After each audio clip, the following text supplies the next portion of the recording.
All right, yes. And there we are. Welcome again. I think we're the same people that we were here before the break, but I say good evening to the people who have now joined us on Zoom. You are right here for our feature of tonight, which are the 3 M's, as I have started to call them now. Marianne Moore, MJ Burrows, and Marlene Dean. Let me read a little bio and introduction for each of them, and then they will take over, and I have nothing more to do, and I'll just be amused by them. So, in her chapbook of poetry, Mending, Marianne Moore weaves together the remembered and imagined with deep reverence for the people, places, and events of her life.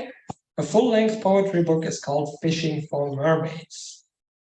Sea Washed Stones is MJ Burrows' first book of poetry, in which she captures the raw beauty of coastal life with great care and attention. Each season is observed and honored in its myriad of textures, colors, and sounds.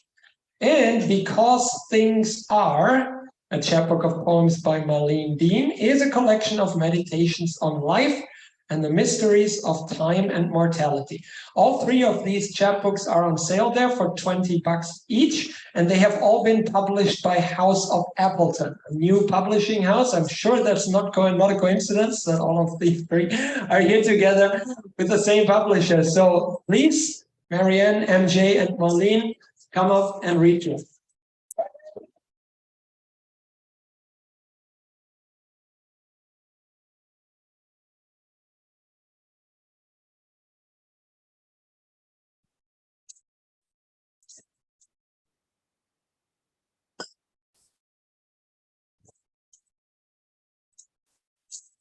Thank you, Torsten, and thank you, Zoe, for organizing all the details.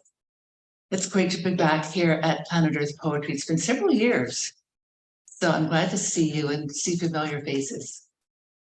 So House of Appleton is a new imprint for my partner, Sarah Clark. She's a graphic designer. And back in the fall, MJ, Marlene, and I thought we would do chapbooks of poetry. We're in a women's writing circle that I lead in Nanaimo. So we thought we would put our poems together, hire Sarah, and have them ready for April Poetry Month. So we accomplished that. And so Sarah decided to have an imprint then. She was doing all 3 books. So she calls it House of Appleton for her grandfather, Franklin Fletcher Appleton, who was the head of Collins Canada in Toronto back in the 1940s. So publishing is in her blood. So we're going to weave our poems together tonight, each reading one at a time. And thank you.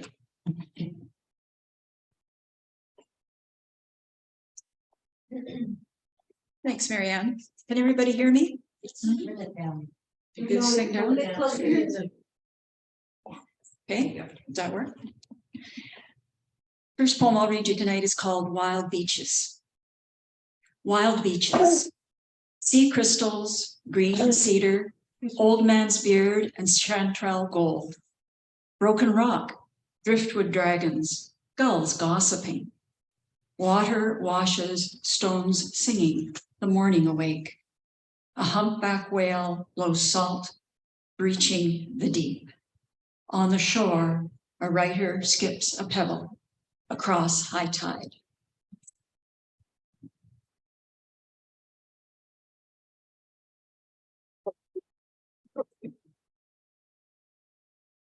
The doe in winter. When the snow had been on the ground for a week, the black-tailed doe came to the back door, pleading eyes polished by the cold, head held low. Every flower turns its face to the same light that warms me. Every mortal creature shares my fate. The winter apples I gave the doe were a gift unto myself, the print of her hoof leaving the shape of my heart in the snow.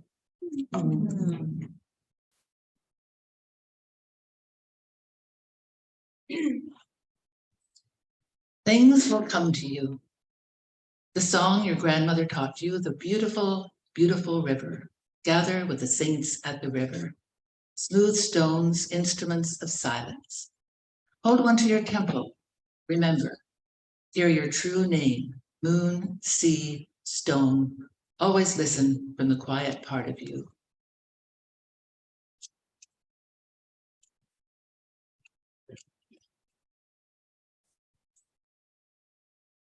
My chapbook is called Mending, and I have a poem that's called Mending, and it's about my partner Sarah and I moving to a new location after 17 years in the same house in Nanaimo. We moved to a new locale. Sorry, we'll fix that. I don't know what happened there. We'll just post that. That will probably help.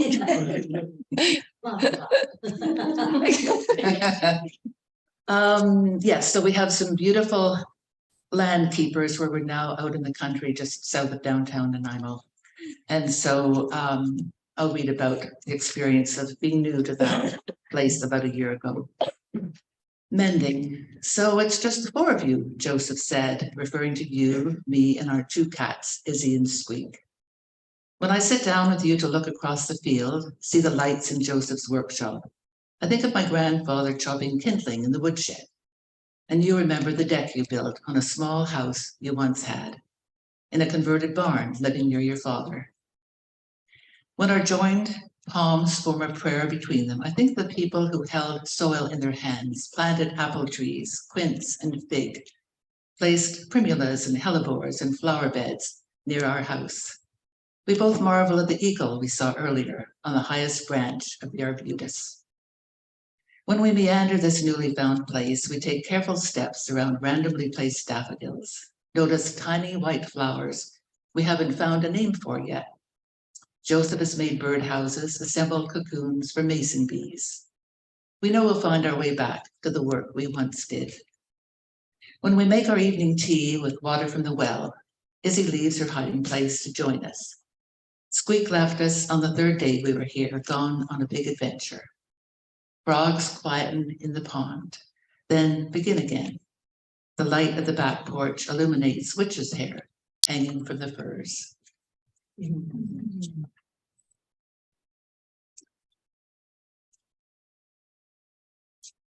The title of my book, Because Things Are, comes from a quote from a poem by Robert Haas.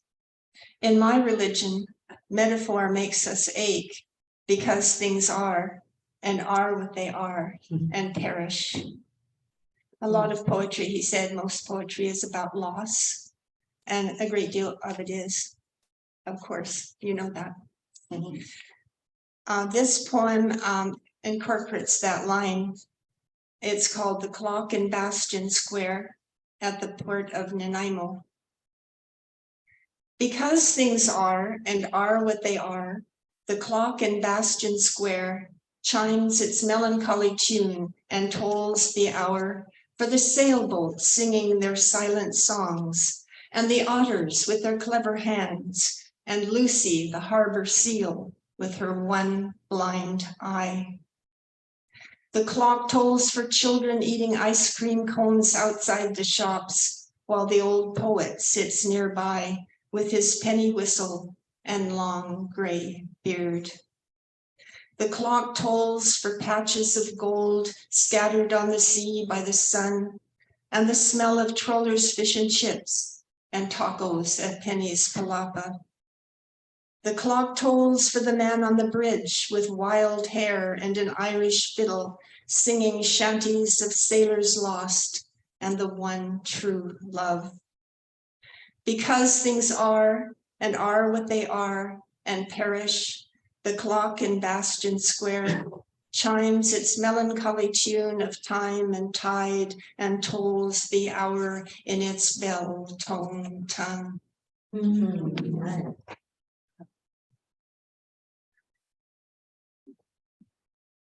The title of my book, Sea Washed Stones, speaks to me of all these things that we carry, memories and the curiosities, our explorations, experiences to come. And as this poem is written about a good friend who would often say to me, you can never have too many sea-washed stones in your pocket. Tender tasks, I prune the roses. A flicker gathers seeds from rain gutters, split by black mold. I wrote you a poem, burnt it with arbutus, felled in winter's storm. Ash feathering the air. You would tell me, just let it go. The leaves, the laundry, the fretting. Pick sweet apples, walk the shoreline. Fill your pockets with sea-washed stones.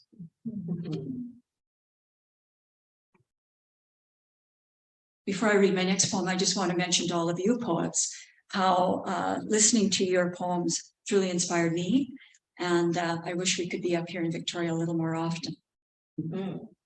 Fall comes to the rainforest. November drenched in skyfall, the forest tangled in green. Rain taps on the roof. My body lingers in flannel sheets. Coffee's aroma, toasty smells. My journal calls. You read the news. We spy a young eagle perched in the dead cedar, defying the rain. The viburnum blooms a second time, fall white. You touch my hand. We dance on the old kitchen floor.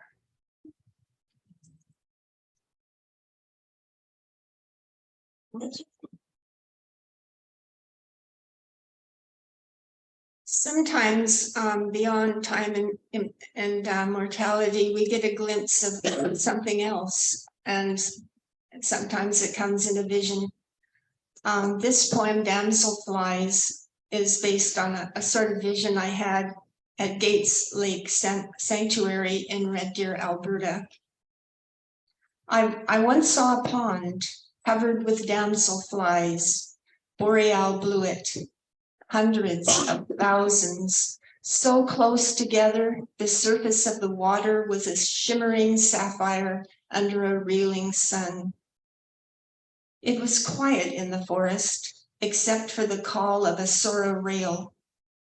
A muskrat, luxurious in fur, kept silent in her lodge near the cattails. If you had been there, you would no longer argue whether there is or is not a God. You would know the wonder of a crow's scalloped wings, precise as scissors cutting through air. You would know what matters is rough roots of trees clutching earth like fists, and the collective transcendence of damselflies more beautiful than hope.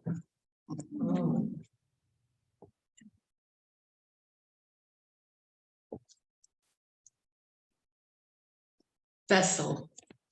We can see Anne-Marie and Joseph pausing along the long driveway, bending down to notice something.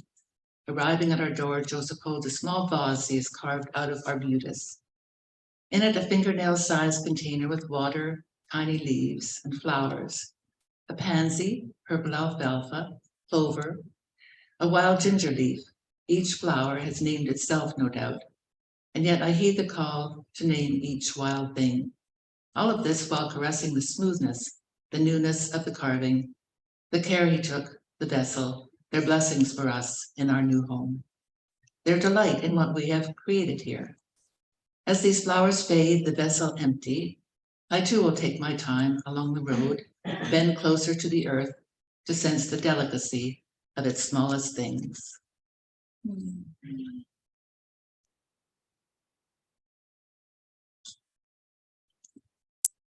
One of my newfound, refound, revisited pleasures since I've moved to this island is riding my bike. And I will say it is an e-bike. Oh. Open roads. Heading south, bike and I slice the sea air, avoid potholes, breathe roses and ripening corn. Nod to a neighbor, wave to a child. Long ago, a blonde kid on a red two-wheeler raced along the bluffs, packs of us flexing freedom. Today, old bones, muscle, and frame glide to the stop. Change gear, lean into the road, fly free.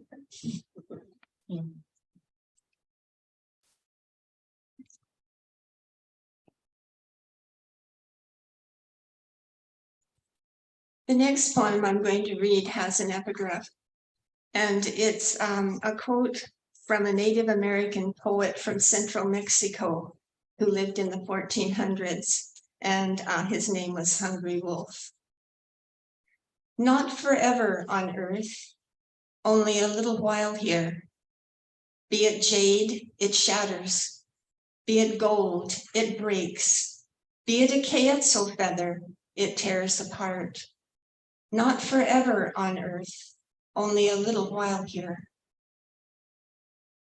I went down to the sea. I went down to the sea today where the tide was out and 6 geese walked single file toward the spit the birds have claimed as their own. Where a gull swooped low and shrieked as I bent to pick up a shell. Where 3 small boys with an old man threw rocks in a rage to make their mark upon the sea. A palsied youth sat in a tide pool, slapped the water with his crooked knees, and greeted each wave with a cry, jerking his arms up and down in glee. A large woman in a wide-brimmed hat watched from a beach chair nearby. I sat down on a bleached log and looked out over the water. I remembered the first time I saw the ocean. It wore no mask that day. Its heaving language of crash and roar mixed with a sobbing of gulls. Waves piled high as buildings would never be that high again. My mother, my father, my brother, in raptures, as though they had made the sea themselves and had chosen this moment to give it to me. My brother found a large shell and put it next to my ear. The roar of the ocean was inside. This was mystery. They were there that day, the first people I knew, and now they are not. They were there, I tell you, the people who made the sea, real as the sand beneath my soles. Now they are gone, and that is all I know. That is all I can say. I went down to the sea today, where the gulls dipped and cried, where a palsied boy sat at the edge of the tide and greeted each new wave with a cry of joy.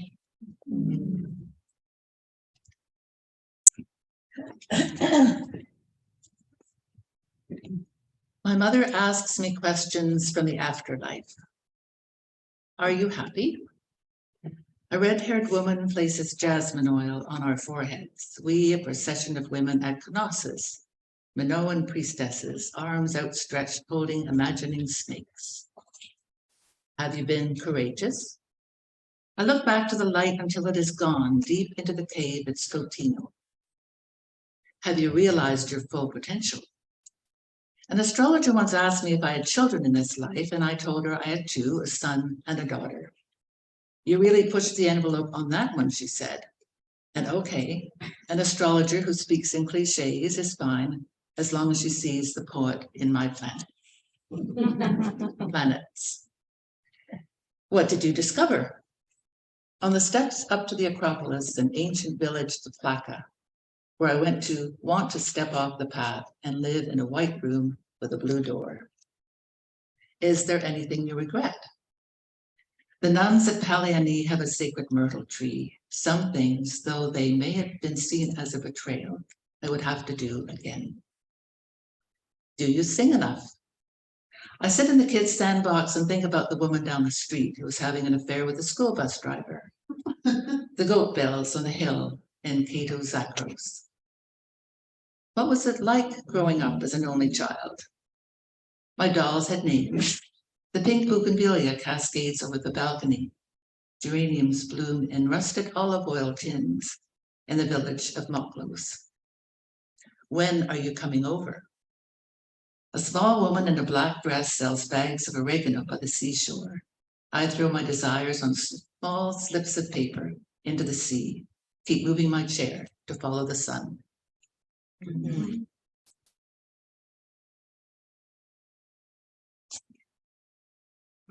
We live close to Stocking Creek, which is in Saltair, so mid-island. And we often go down and look at the waterfall and enjoy our own little bit of rainforest. New Year resolution. In the coastal rainforest drenched green, moss, sword ferns flourish. A junco calls, "Fella."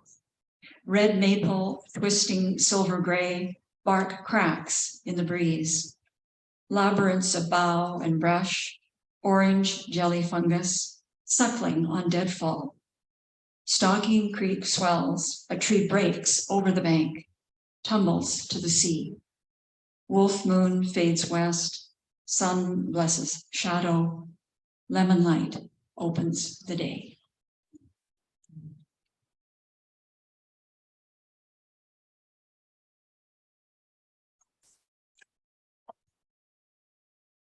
Some of the poems in my book were about time. Some of the poems were about mortality.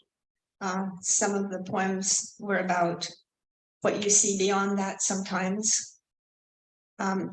This poem is about mortality. February 18th. Today is my mother's death day, but there will be no celebration. No tacky cards with jokes about joints and farts. She was 69 when she was called across the bar. Today is her 40th death day on the other side. She must have friends there by now, someone to throw a party, make a cake with candles. She always did love angel food. I can see her now, blowing out the candles, making a wish, perhaps for the cuckoo clock, the one I came across this morning in the attic. She always loved the way that sassy bird jumped out shouting the odds. I hated the pesky thing, marking off the hours we had left. But if I didn't like the noise, I like its silence even less. I know it's still in there, that wretched bird, trapped behind the little door, slammed tight as a coffin. Oh.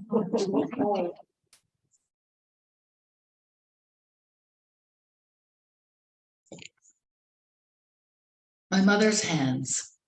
When I was very young, I'd say to my mother, "Pat me," and she would, so I could fall asleep in my big bed upstairs.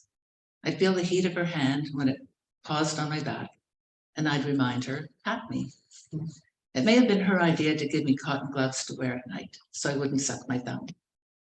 Mum's hands were slender, fingernails often painted scarlet, brownish stains on the two fingers that held her export plane.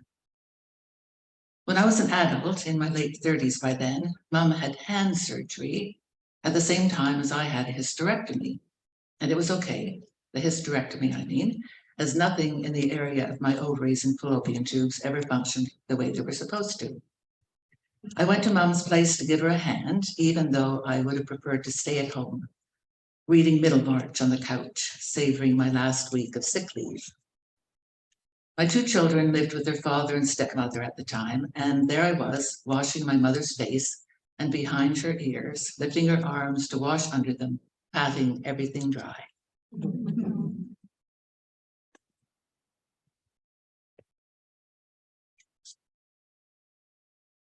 I was wondering why I was having trouble seeing. Didn't have my glasses on. During the last few years, we've had a moment or two to consider life a little bit and live a little bit quieter. A lot of things happened during COVID, even though we didn't know they were happening. And this poem is a little bit about that. Because the great blue heron wings beside the sea. At the feeder, goldfinch, grosbeak, gobble maize. We share sweet tea, stories, photos, regrets. In the COVID garden, red rhododendron buds pause. The hummingbird's scarlet throat darkens. A green door closes. The wild swans journey south. And this is for them.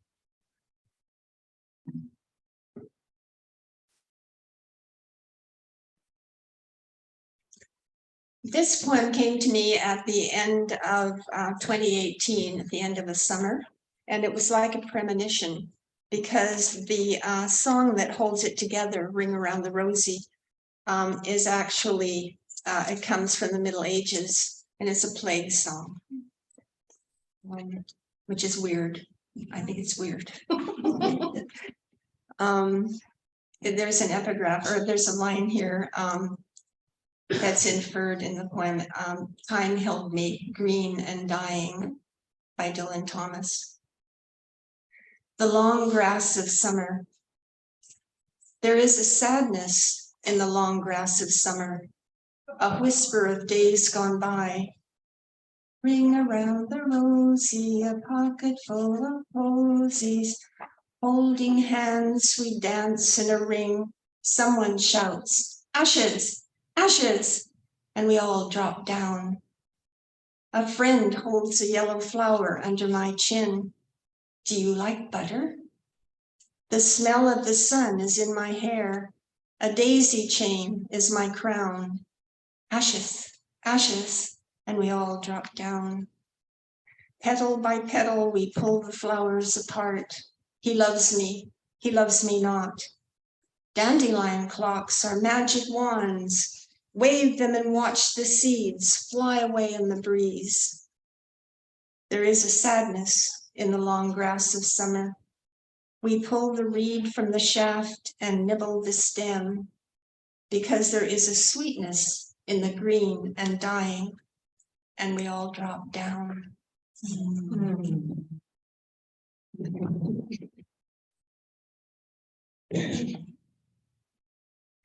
This poem is a palindrome, so the second part is in the reverse of the first part of it. It's called, I Wonder What We Will Talk About. I wonder what we will talk about when we get together again in person, having not done much except hang a new feeder for the hummingbirds. So busy at the buffet, the rufous, his bronze coat and copper collar, and watch Stellar's jays, vivid blue on the trellis, honeysuckles starting to come back. I'm finding the spirits of the dead are close. The living, sometimes only half alive. Can't blame them. I wonder if I may continue to stay at home. The potentilla will bloom again for cosmea and lavender. Right now, daffodils are springing up spontaneously in the field. On a walk last evening, I saw the brown rabbits and the Easter eggs our neighbor hung in the tree branches. Near the blossoming apple trees, mushrooms are growing. They communicate with one another over long distances, I've been told. We have something to learn there. The moon knew last night dark. Where do hummingbirds sleep at night? I have faith in darkness, in the quiet. In the quiet, I have faith in darkness. Where do hummingbirds sleep at night? The moon knew last night dark. We have something to learn there. I've been told over long distances, mushrooms communicate with one another. They're growing near the apple trees, blossoming. Our neighbor hung Easter eggs in the tree branches, and I saw brown rabbits on a walk last evening, spontaneously in the field. Daffodils are springing up, lavender or cosmea. The potentilla will bloom again. I may continue to stay at home. Can't blame myself. The living, sometimes only half alive. I'm finding the spirits of the dead are close. Honeysuckles starting to come back. Watch Stellar's jays, vivid blue on the trellis. The rufous, his bronze coat and copper collar. Hummingbirds so busy at the buffet. We haven't done much except hang a new feeder. When we get together in person again, I wonder what we will talk about.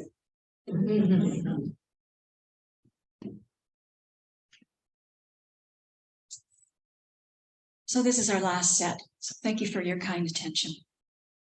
On the lake, two geese chatter in murky water. The old dock slick with green and rot. Toes lift, arms reach, my body lunges. The lake whispers, gathers me in. Wrapped with golden kelp, fish lure me. I glide and flow with fin and gill. Breathe water, whirl and weave. Bubbles billow as I, Aphrodite, rise. Singing, I am here, I am home.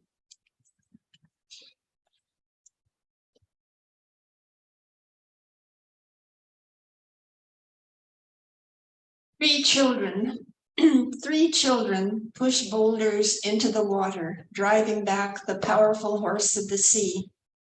3 children, alone in their secluded cove, aware of the shadows gathering in the forest behind. They draw lines in the sand with sticks bleached white as bone. They make rules. You can't go there. You must stay here. To make the world safe, you can only walk on wood. Your feet must never touch stone. 3 children build a house of driftwood, claim this place as their own. They do not know and would not believe if you told them that long after they are gone, the wild horses of the sea will still be swimming toward shore with their white manes streaming.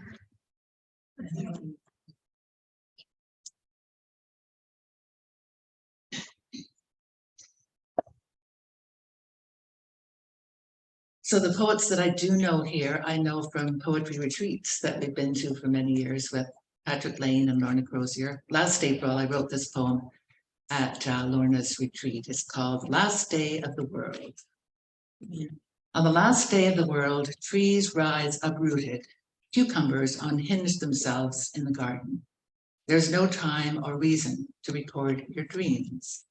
You resist the urge to look at Facebook to see what others are doing. You leave the laundry in its basket, dishes in the sink. You and your lover acknowledge you have no regrets, although she did want to visit Newfoundland and you wanted to return to Istanbul. The sky, a mix of pink and purple, you've always called Jesus walking on the water sky, like a lamp on top of the piano from your childhood. The grocery list will join yesterday's news in the recycling bin. You're grateful you continue to eat butter and have a hobnob with your evening tea. Your cat returns from his wanderings happy and intact. You find yourself a cigarette to smoke and call the publisher who hasn't yet acknowledged your manuscript.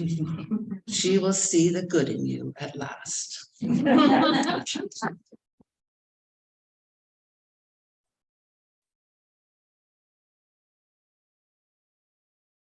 so much, everyone. And thank you to Russell Books, to Zoe Dickinson, to Torsten over there for being our host. Thanks, it's been wonderful.